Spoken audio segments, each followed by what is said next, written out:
आज का पहला पाठ नबी दानियल का ग्रंथ अध्याय 7 पद संख्या 9 से 10, 13 से 14।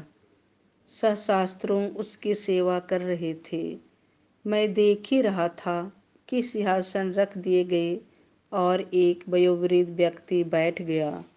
उसके वस्त्र हिम की तरह उज्ज्वल थे और उसके सिर के केश निर्मल ऊन की तरह।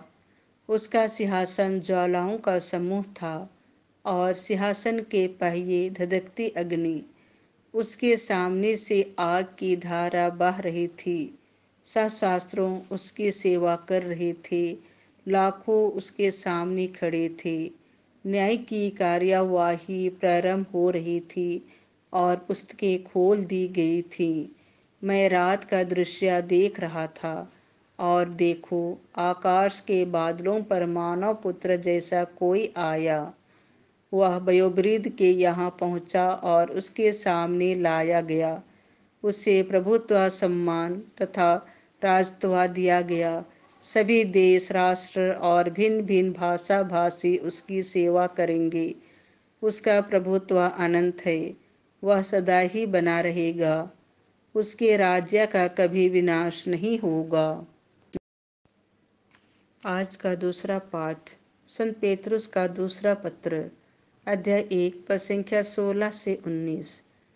हमने स्वयं स्वर्ग से आती हुई यह वाणी सुनी थी, जब हमने आप लोगों को अपने प्रभु यीशु मसीह के सामर्थ्य तथा पुनर्गमन के विषय में बताया, तो हमने मनगढ़ंत कथाओं का सहारा नहीं लिया, बल्कि हमने अपनी ही आँखों से उनका प्रताप उस समय देखा है, जब उन्हें पिता परमेश्वर से सम्मान तथा महिमा प्राप्त हुई और भाव्य ऐश्वर्य में से उनके प्रति एक वाणी यह कहती हुई सुनाई पड़ी, यह मेरा प्रिय पुत्र है, मैं इस पर अत्यंत प्रसन्न हूँ। जब हम पवित्र पर्वत पर उनके साथ थे, तो हमने स्वयं स्वर्ग से आती हुई यह वाणी सुनी थी। इस घटना द्वारा नबियों की वाणी हमारे लिए और भी विश्वसनीय सिद्ध हुई।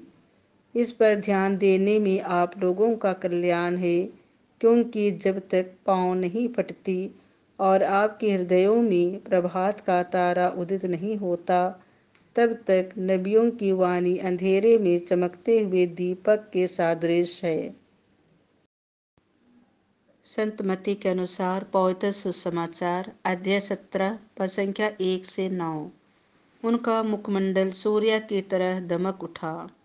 यीशु ने पेतरुस, याकूब और उसके भाई योहन को अपने साथ ले लिया और वह उन्हें एक ऊंचे पहाड़ पर एकांत में ले चले। उनके सामने ही यीशु का रूपांतरण हो गया। उनका मुखमंडल सूर्य की तरह दमक उठा और उनके वस्त्र प्रकाश के समान उज्जवल हो गए। शिष्यों को मूसा और इलियस उनके साथ बातचीत करते दिखाई दिए। तब पेतरुस ने यीशु से कहा, गुरुवर, यहाँ होना हमारे लिए कितना अच्छा है। आप चाहे तो मैं यहाँ 3 तंबू खड़ा कर दूंगा, एक आपके लिए, एक मूसा और एक इलियस के लिए। वह बोल ही रहा था कि उन पर एक चमकीला बादल छा गया और उस बादल में से यह वाणी सुनाई पड़ी, यह मेरा प्रिय पुत्र है, मैं इस पर अत्यंत प्रसन्न हूँ, इसकी सुनो। यह वाणी सुनकर वे मुंह के बल गिर पड़े और बहुत ही डर गए। तब यीशु ने पास आकर उनका स्पर्श किया और कहा, उठ जाओ, डरो मत। उन्होंने आंखें ऊपर उठाई तो उन्हें यीशु के सिवा और कोई नहीं दिखाई पड़ा।